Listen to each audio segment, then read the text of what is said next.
So I know we're on episode 5 and a lot of you guys are probably really upset because I haven't really talked about incest. I know you guys are frothing at the mouth. You're like, yes, please give us that famous filth of incest. But today, don't worry, we got it. We're going to do it.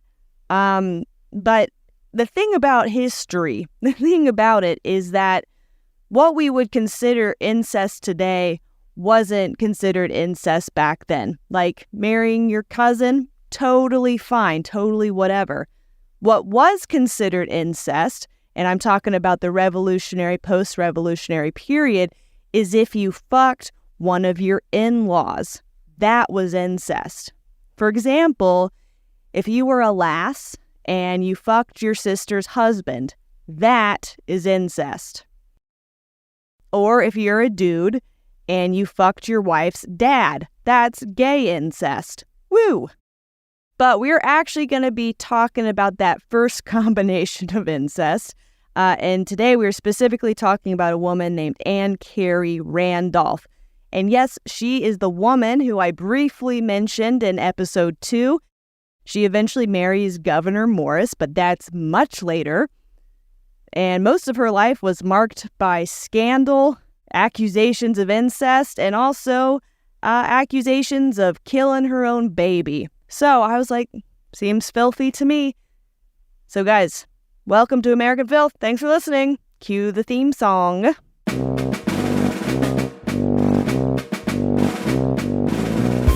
This is American Filth, and I'm your host, Gabby Watts. Every week, I tell you a filthy story from American history. Today's episode, Simply Bizarre.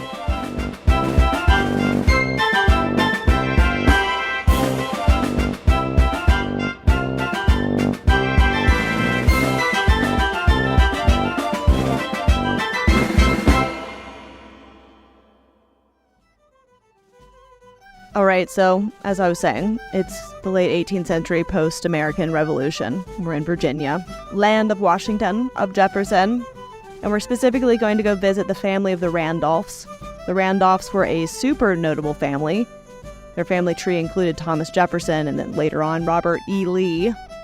And they were one of the first families to colonize Virginia. They had oodles of land and enslaved hundreds of people over several different estates. Their main house that they lived in was Tuckahoe, which was built in 1710, about 10 miles outside of Richmond. But the thing is, after the war, the planter families in Virginia, their empires weren't as hot as they used to be. Their money had been dependent upon tobacco, but tobacco was being seen as a plant of the past, and Virginia planters were having to switch up their crops to like corn and wheat. There was also a wave of anti-slavery sentiment building and a lot of combative party politics. So because of this variety of factors, the families stopped getting richer and richer for them. But simultaneously, it did seem like their kids were getting more entitled. The post-revolution generation was criticized for their quote-unquote deficient virtue. You know, they had lived a life of luxury, and now they were entitled, lazy wretches. Does that sound familiar? And the star of this episode, she is a member of that generation, Cary Randolph, who everyone called Nancy. Obviously Nancy, that derives from those names, Cary, Nancy, duh. And, you know, as we know, much later she becomes the wife of Gouverneur Morris. And she actually meets Gouverneur Morris for the first time when she was 13 and he was like 35. He came to her family's plantation, Tuckahoe. You know, he was down there managing her dad's tobacco contracts. But don't worry, he was not angling for a 13-year-old. He did not think she was hot back then. So, whew, at least that. Nancy was born in 1774, the 8th child of Thomas Mann Randolph Sr. and his first wife.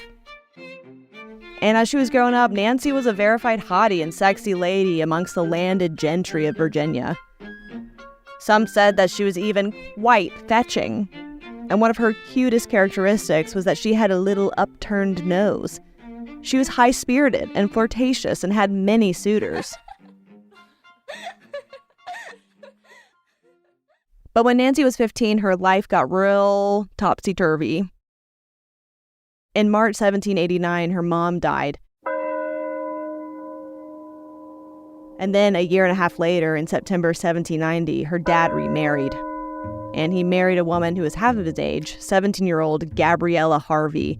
Never trust a Gabriella. And back then, it was normal for an old widower to remarry, and often remarry a much younger woman, but the Randolph kids weren't happy about it. And this marriage was specifically awkward for Nancy because in that year and a half before her dad remarried, Nancy had been running the house. Now Gabriella was taking control of everything, redecorating, and heavens, painting the black walls downstairs white, which honestly probably made the space feel a little bit larger. Black walls, the Randolphs were clearly goth. With that marriage, a lot of the Randolph kids refused to ever come back to Tuckahoe. And Nancy, what happened is a couple months into the marriage, she and Gabriella finally agreed on something that she had to get the heck out of there. This was all happening when she was about 18. So she was bopping around to her many siblings' houses and estates until she finally ended up staying with her older sister Judith, who was married to one of their cousins, Richard Randolph. At this point, Judith and her sister seemed to have a fine enough relationship, but Nancy was the cool girl, the hot one everyone liked. While Judith was pious and solemn and no fun at all, she was a hypochondriac, depressed, and complained all the time, and sadly, I heavily relate to her. Her husband, Richard, on the other hand, was a listless youth and chronic underachiever who bounced around from university to university and never got a degree. He even said in school one time, "I have been unfortunate in having passions which I have never resolved or governed to resist." After Richard's mom died, he stopped going to school and convinced his stepdaddy, George Tucker, who was a judge and law professor at the College of William and Mary, and the guy who basically raised him. Richard asked him to let him have access to his inheritance early. The inheritance was a plantation called Bizarre, and no one knows why it was called that because it really wasn't that bizarre of a place. It was pretty normal as far as estates go. But to prove to everyone that they were wrong about him, Richard was like, "I'm going to become a big planter now, and to do that, I need a wife, so I'm going to marry my cousin Judith, who is of similar age to me and available." So they wed when she was 17 and when he was 19 in December 1789.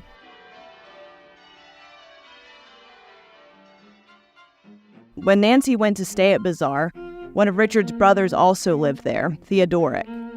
And then Richard had another brother too named John. And apparently Nancy was looking so fine that both of those brothers had big crushes on her. John, Nancy turned down, probably because he wasn't really a looker and he was kind of annoying. He had gotten an illness at some point that had basically stopped him from having puberty. People described him as being very androgynous. He was unable to grow a beard. He was really thin. He had a really shrill voice. And some people speculated that he was also impotent. But Theodoric, the rumor was that he and Nancy were having a fling, some sort of courtship at Bizarre. But then other people, they would say that Nancy and her brother-in-law Richard, married to her sister Judith, they were the ones having an inappropriate relationship.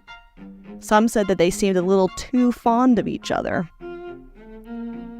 And you know, this flirting with the brother-in-law, that's really bad, because that's the incest. So Nancy is at Bizarre for a few months. But then Theodoric, he gets really sick, and he dies in February 1792. And then, even worse than that, Nancy started, wait for it, this is really terrible what happened to her. She started, gaining weight. What does it mean? I think it means a big scandal's about to happen. So, in October 1792, several months after Theodoric's death, Nancy, Richard, Judith, Richard's brother John, they are all traveling to another plantation, the Glentivare estate. Glentivare belongs to some other cousins, Mary and Randolph Harrison, and it was a teeny tiny little house by landed gentry standards, unfinished and wooden. Wow, embarrassing. And when they all arrived, Mary Harrison, the cousin that they were visiting, it seemed to her that Nancy seemed a bit ill. Nancy said that she had been suffering from a colic, which at the time was just a way to describe abdominal pains and cramping. She was like, "Don't worry about it, it's fine." But that first night that they are there, Mary Harrison, in the middle of the night, hears a scream. She's like, what the heck is that? She assumes it's probably Judith because Judith is the hypochondriac. She's very dramatic. So Mary goes upstairs to where she's staying, looks in the room, but Judith is just sitting there and looks fine. She's like, it wasn't me. Maybe it was Nancy. And then she says something very mysterious. She's like, I really doubt the colic would make her scream like that. Wow, what would? So then Mary goes to Nancy's room, knocks on the door, and the person who answers the knock is Richard, inside the room with Nancy. Also inside the room is one of the enslaved people, a girl. This was a lot going on, so Mary came into the room, but Nancy was like, please don't use your candle because I'm very sensitive to light right now. Suspicious. What's going on in the dark? Mary's in there for a while, but eventually she leaves to go look after one of her own kids. But then there's still a bunch of sounds throughout the night. Mary heard footsteps coming up and down the stairs, and they sounded heavy like a man, so she assumed it was Richard either fetching a doctor or their servants doing something. But anyway, time for sleepy. The next morning, Nancy did not leave her room. But something that was even more sus was that when somebody went in to light the fire in the room, she was extremely pale. And then Mary found all these blood stains on the stairs, on the pillowcase, on the sheets. Mary said, it appeared as if an attempt had been made to wash them, which shows on the historical record that rich people are bad at washing stuff, which is a problem because they are usually the ones with so much dirty laundry. Zing! But despite that, it seemed that everyone was behaving relatively normally. Nancy stayed sick in bed for a few days, and everyone else was just sitting around doing normal shit. No real tension between anyone. But then, Mary and Randolph Harrison started hearing some troubling stories from the enslaved people at Glentivar. What they were saying was that a baby, a white baby, had been carried out of the house in the dead of night, into the yard, and placed on a pile of shingles. Now here's some soothing ads. So Mary and Randolph Harrison are hearing some rumors from the enslaved people at Glentivar that some of them saw a dead white baby fetus on a pile of shingles on some remote part of the plantation. Randolph Harrison originally ignored any claims because, one, it's rude to speak badly of the guests at your home, and two, he's a white Virginia planter and didn't want to believe the enslaved people. But he eventually went to the spot, and while he saw no dead baby, he did see a fading but obvious blood stain. In the months that followed, there was a whole bunch of gossip, and the gossip compounded and compounded until it was a rat king of juicy news. The Randolphs, well, they were the overlords, and it seemed that the enslaved people at Glentivar were very pleased to spread some hot goss about them. The goss then spread out to the servants, who then spread to other servants on nearby estates, and soon the whole state of Virginia, the whole world, just kidding, were set ablaze with conjecture. And the goss that was coming out basically can be summarized like this. Nancy had sex with her brother-in-law, Incest, and she had their baby, and then they murdered the baby. Thunderclap.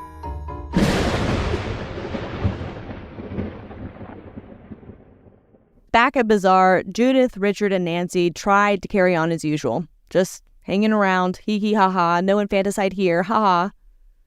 But then as the goss got hotter and hotter, it became harder for them to be normal. A few months after the Glentivar trip, Richard, Judith, and Nancy left Bazaar and went to visit Richard's stepdad, George Tucker, the judge and lawyer. Basically to be like, hey, a lot of people are gossiping about us. Is there anything we can do about it? Richard said specifically, my character has lately been the subject of much conversation, blackened at the imputation of crimes at which humanity revolts. Stepdad George Tucker told Richard that he should promote rather than stifle the gossip. Basically being like, let's get these rumors out in the open and discuss them in a legal setting, like a courtroom. Let's have like an inquiry. Richard was like, that's an interesting idea, but what if I just shoot somebody instead?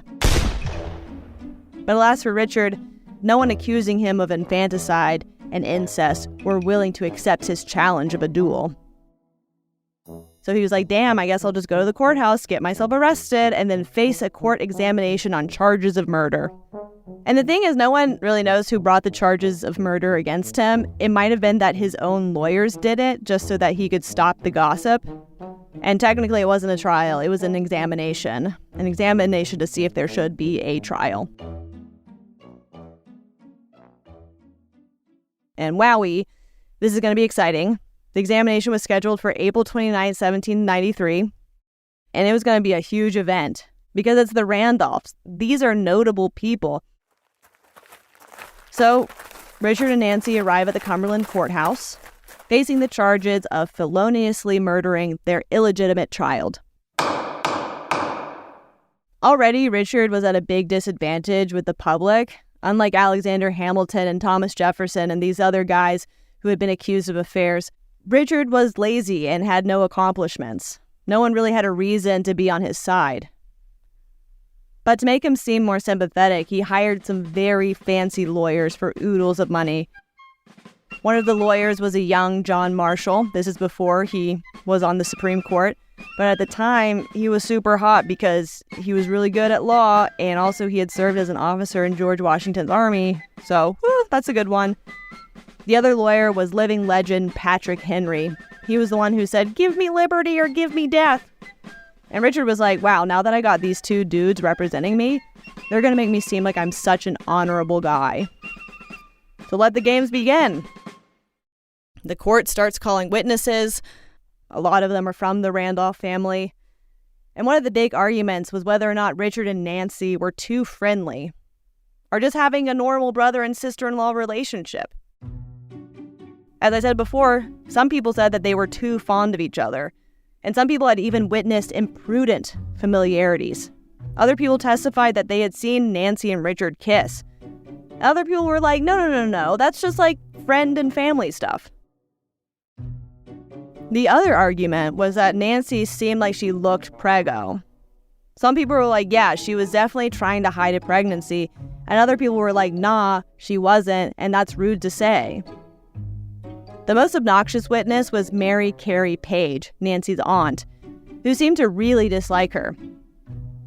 She had this crazy confession where she had said that she had spied on Nancy and had overheard a conversation between Nancy and her maid. She was spying on her through a crack in the door, and when Nancy disrobed, Mary Cary said it was obvious that she was pregnant. But that's when old Patrick Henry piped up and said, hee hee, ha ha. Did duty alone compel you to look through a crack in the door as she prepared to retire? Also, which eye did you peep with? And everyone laughed. They're like, ha ha ha, this woman is a gross fool spying on people disrobing. Patrick Henry quipped, great God, deliver us from eavesdroppers.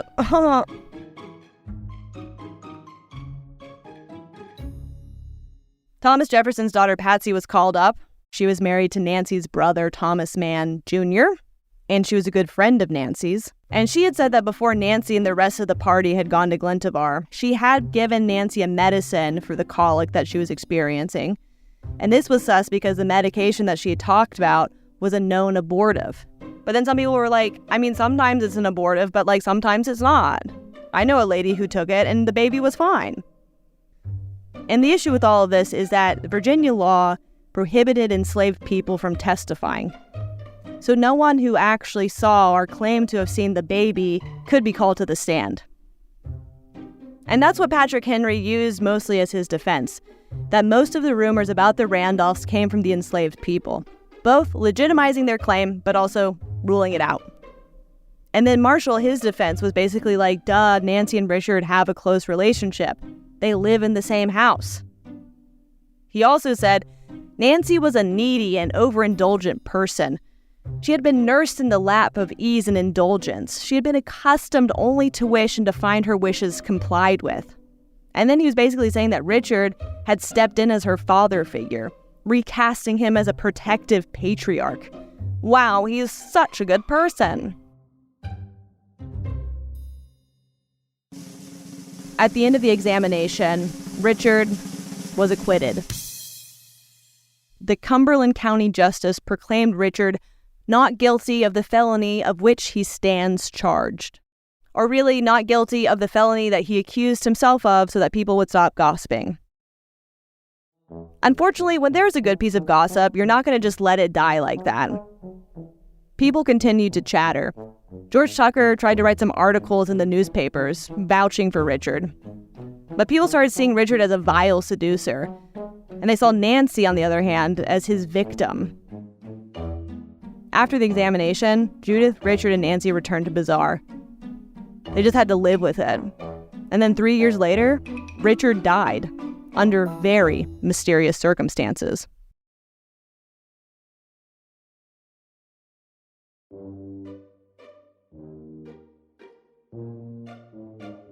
In letters to her cousin, Mary Harrison, Judith was complaining about how she was so lonely and would never be happy again.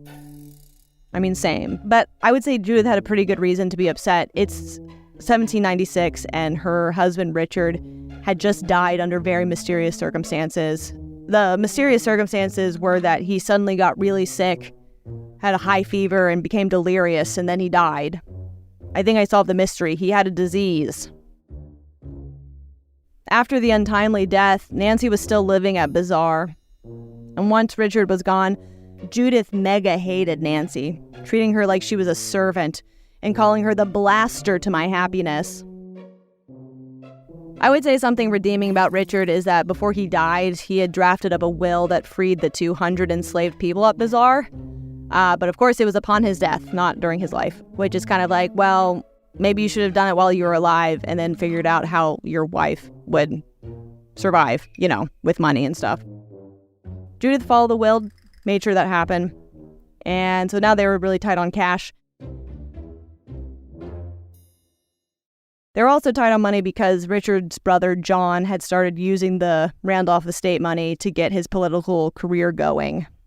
Remember, John's the androgynous one who was unable to grow a beard and had a high voice, and everybody was like, he's for sure impotent. He had also allegedly been rejected by Nancy back when she had first come to Bizarre. And now, after his brother's death, John was super suspicious of Nancy. He had convinced himself that Nancy had killed his brother by poisoning him. In 1805, 9 years after Richard had died, John came home to Bizarre from Washington. And to Nancy, he was like, "Get out of my house, you wench." And then he called her a slut. He said she had been taking as many liberties at Bizarre as she would in a tavern. So, for the second time in her life, Nancy is kicked out of her home. Nancy decides she'd go back off to Tuckahoe. And at this point, no one lives there. The building's falling apart. So the first night she's there, she made herself a pallet out of sticks. After that, she hopped from plantation to plantation, couch surfing, but like plantation surfing, I guess. Then when she's 31, she moves to Richmond, and she lived in a small room in a house of a couple who ran a really trashy riverfront amusement park. And some people have suggested that at this point she might have supported herself with prostitution, but maybe not. Meanwhile, John has his political career, and he was still stewing with rage against Nancy. He would sit in, quote, savage solitude and just smoke a lot of opium and read poetry and then figure out ways to get back at Nancy. Nancy decided to move yet again. This time she moves to New York. And then finally strikes some good luck. In 1808, when she's living at a boarding house, there she got a visit from one of her daddy's family friends, none other than our star, Gouverneur Morris. They correspond for a few months, and he eventually asked her to be his housekeeper at Morrisania. And then, as we know, in 1809, he and Nancy wed to the surprise of all the guests at their Christmas dinner. Governor and Nancy, they're living a good life together. They have a kid, Governor Jr. Everyone's happy. Except for Judith and John Randolph. The Bizarre plantation is burned down. No one has any money. It was a real shit show for them, and John is continuing his crusade against Nancy. In 1814, 21 years after the whole scandal, John starts talking shit again, He's bringing up all the old rumors, saying that Nancy had a child in 1792, but that it was the child of Theodoric. John accused Nancy of being a ruinous slut who had seduced Theodoric when he was sick. And then he blamed Nancy for ruining Richard's reputation and that she was the one who killed the newborn infant. And then she made Richard deal with it. And then he was saying even crazier stuff. He made her seem like she was a seductress who would bang anyone, including an enslaved man, and even worse, an actor. He criticized her marriage to Gouverneur Morris and called her a vampire that after sucking the best blood of my race has split it off to the north and struck her fangs into an infirm old man. And so, of course, when Governor died in 1816, John said that Nancy had killed him because no one had witnessed his death. So John's saying all this shit, and unfortunately for Nancy, the rumor mill was swirling again. So she was in a tight spot and basically had to publicly address all of these claims.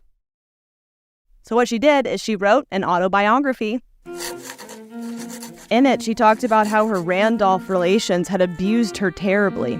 John, Richard, Judith, and even Theodoric. And even her dad. She said that her dad was the one who had kicked her out of her home in 1791 because he wanted her to marry this rich dude, but she wanted to marry for love. She also claimed that she was actually secretly engaged to Theodoric. And she admitted that, yeah, there had been a baby. And yes, it had been Theodoric's. But she didn't say anything about her pregnancy's outcome, never saying if the baby survived or died or was stillborn. Just a handy omission. On Richard, she seemed to admire him, but made him out to be really controlling. She said in a letter to stepdaddy George Tucker that Dick knew my every act and motive while he lived. But she also said that Richard had a weak side. She said that one time while she was staying at Bazaar, Dick entered my apartment one morning, threw himself on his knees, and complained about how horrible his marriage was. He also went on to say that he had entered the rooms of other ladies and that they had let him into their beds, so obviously she should let him into hers. In the autobiography, Nancy also just seems to really detest her sister. She felt bad for Richard, saying that he had married such a Debbie Downer, and said, "To Judy I owe nothing but harsh, abusive language." And then she got to John. She was like, "Dude, why are you so obsessed with gossip? This was so long ago. Calm down. You're a fool. You're a scandal monger." She also went on to say, "It is well that your former constituents should know the creature in whom they put their trust. Virginians in general, whatever may be their defects, have a high sense of honor." She also said about him that he had told everyone that he wanted to free his slaves. And his constituents didn't like this. Remember, it's Virginia. And he was like, "No, I never said that." Nancy also criticized how feminine he looked. And back then, appearances and character meant a lot, unlike now where everything is fine. At the end, who won? Well, it seems that Nancy did. After Governor died in 1816, she got his money, fought off challenges to his will, and became the wealthiest of all her siblings. Hee hee. She died in 1837 and had an overall good life, it seems. John, on the other hand, seemed to have his reputation tarnished. At some point, he was in a duel with Henry Clay, was cast out of the Senate, was briefly a minister to the court of the Russian Tsar, and then died in 1833. People really didn't seem to respect him. Because the thing is, after he died, a doctor looked at his sex organs, was like, "Yep, confirmed, he is impotent." Some people were like, that's kind of rude that the doctor looked at his balls and then told everybody about it. But they were also like, "Tell me about his balls." In conclusion, this story clearly outlines an important theme. Don't marry your cousin. This is American Filth.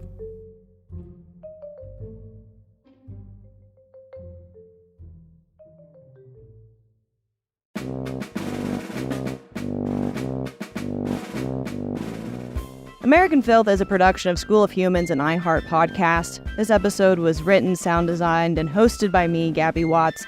Our theme song is by me and Jesse Neiswanger. Amelia Brock is our senior producer, and our executive producers are Virginia Prescott, Elsie Crowley, and Brandon Barr. Please like, review, subscribe, etc. to American Filth wherever you listen to your podcasts. You can also follow along with the podcast on Instagram @AmericanFilthPod. Bye. Thank you.